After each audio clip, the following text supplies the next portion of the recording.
Europe 1, on va se gêner. Le livre de la semaine. Un héros, c'est le titre de ce roman, car ça reste un roman signé Félicité Herzog. Félicité Herzog, c'est la fille de Maurice Herzog, légendaire vainqueur de l'Annapurna, qui fut aussi ministre, si ma mémoire est bonne. Ministre du général de Gaulle. Voilà, Gérard Miller. Et ce roman, un héros, publié chez Grasset, fait beaucoup parler dans la presse. On dit qu'il est assez violent, assez, évidemment, un roman autobiographique, puisque ce héros, c'est lui, Maurice Herzog, et c'est sa fille qui parle de son père. C'est un livre absolument inouï. J'ai commencé à le lire assez tard, donc en me disant je vais le lire en 2 jours. Je n'ai pas arrêté de le lire jusqu'au bout. C'est un livre formidable, je ne sais pas pourquoi on dit roman. Très bien écrit, une écriture simple mais efficace. Je trouve vraiment c'est très réussi. Et ça décrit non seulement les rapports incroyables que ce père a eus avec son entourage, un père d'une cruauté terrible, un père obscène, enfin qui multipliait les maîtresses, qui traitait ses enfants extrêmement mal. On apprend vraiment aussi ce que c'est que la société française dans cette partie-là de la société. C'est une famille ultra-réactionnaire, antisémite, collabo, les grands-parents, enfin, ont vraiment tout pour plaire. Herzog lui-même, fasciné par Le Pen à un moment donné, un ministre du général de Gaulle qui n'arrête pas d'être fasciné par Le Pen, qui essaye de convaincre sa fille. Et alors, moi j'aime bien cette famille. Et surtout, 2 enfants, donc effectivement Laurent qui va mourir, qui va être le sacrifié de la famille. Non. J'ai adoré, je trouve ça d'une force incroyable et surtout on voit à quel point, je ne sais pas si c'est seulement de la haine, à quel point cette fille avait besoin d'écrire ce livre pour venger son frère. C'est un livre mais formidable à lire d'une traite. Caroline Diamant, d'accord ou pas? Absolument d'accord. Un livre, hélas, magnifique. Je dis hélas parce que l'histoire de cette famille est terrible. Ce héros, c'est au-delà voilà, c'est...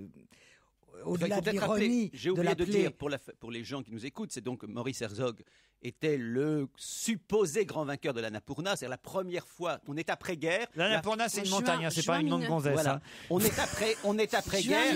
C'est pas une pute russe, même si c'est fini en A. C'est la première fois qu'on va monter aussi haut, donc c'est 8000 mètres. La France a besoin de héros. On est après-guerre. Bon, dans les quelques années après la guerre, c'est une opération qui est montée vraiment comme une opération médiatique pour faire en sorte que les Français soient fiers. Et elle décrit effectivement à quel point ce père, qui est devenu un héros étonnant, est en fait un escroc. C'est là où il perd ses doigts. C'est là où il perd ses doigts. Terminer la guitare au retour de l'Annapurna. Non, mais parce que justement, elle explique à quel point... Moi, c'est vrai que j'ai absolument aucune fascination pour ce genre d'exploits. Maintenant, je respecte tout à fait ceux qui les ont. Mais bon, et effectivement, cet homme se retrouve à la tête d'une expédition. Et pour gravir les derniers mètres qui le séparent du sommet, il faut absolument qu'il soit accompagné. Il faut qu'il soit accompagné pour qu'on prenne une photo de lui. Ils savent pertinemment que de gravir les derniers centaines de mètres qui restent vont de toute façon leur faire perdre les orteils et les doigts des mains. Et le mec qui l'accompagne n'a absolument pas envie de les gravir avec lui. Elle explique tout ça. Donc c'est pas évident de prendre une photo en plus. Donc déjà, elle nous place, elle nous raconte tout de suite dès le début du livre, elle nous met dans le contexte. Au moins t'es sûr que t'as pas les doigts devant l'objectif. Oui. C'est sûr que... Ils les ont perdu. Non mais c'est atroce. C'est dur de prendre une photo avec les mognons. Non, mais elle descend. Elle nous raconte la descente de l'Annapurna, qui est absolument atroce. Leur arrivée avec des vers qui dépassent de chaque membre. C'est absolument terrible. On se rend compte que ce père, alors quand tu dis atroce, c'est un père qui était fait pour avoir des enfants, comme moi, danseuse à l'Opéra de Paris. Mais à la limite, sa mère aussi n'était pas vraiment faite pour avoir des enfants. Ce qui est terrible, c'est que ce sont des gens intelligents, des gens cultivé. Le fils aîné est très malade. Il est très malade, c'est une maladie mentale. Il est d'une violence inouïe avec sa sœur. Il lui fracasse la tronche. Bon, vous avez aimé ça. Ne racontez pas tout le livre. Non, ça c'est le début. Hein. Moi, ça donne bien envie tout ce que tu dis. Non. Isabelle Motro. C'est formidable. Isabelle. Elle est fascinée que par les mecs qui lui grimpent dessus, mais pas les gens qui escaladent les montagnes. Isabelle. Moi, j'ai beaucoup aimé aussi, parce que pour les mêmes raisons que tout ce qui a été dit pour le moment, j'étais aussi en plus très touchée par la description qu'elle fait de la société, parce que finalement, on va dire qu'on décrit une cinquantaine d'années de la vie française, vue du point de vue plutôt politique et un peu artistique, avec beaucoup de vivacité. Et de quoi parle ce livre alors? C'est chez Grasset, un héros signé Félicité Herzog. Ils ont dit beaucoup de choses, mais comme vous dites toujours des choses différentes, je termine par vous, Yann Moix. Voilà. C'est un livre sur la virilité. Et on nous fait souvent croire que l'exploit et l'héroïsme sont les deux mamelles de la virilité. Et effectivement, on sort d'une époque de la résistance où on fabrique les héros de toutes pièces. On a besoin que Jean Moulin soit au Panthéon. On a besoin de faire coïncider la résistance avec le général de Gaulle. Et là, on a besoin de faire coïncider l'héroïsme avec une figure tutélaire, celle du père et du héros qu'on doit respecter. Mais il ne perd pas que ses doigts, il perd les membres de sa famille.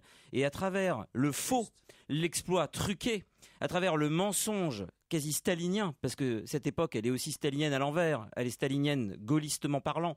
À travers ce mensonge, exactement comme on a détruit les familles dans les pays communistes, là on détruit la famille au nom d'un exploit, au nom d'une virilité, et donc les femmes ne sont que des magasins à foutre, les filles ne sont que des parures à pair, les exploits ne sont que des manchettes pour magazines, et finalement, le véritable héroïsme, c'est quoi? C'est avoir une vie intérieure riche, et non pas avoir une vie extérieure fournie.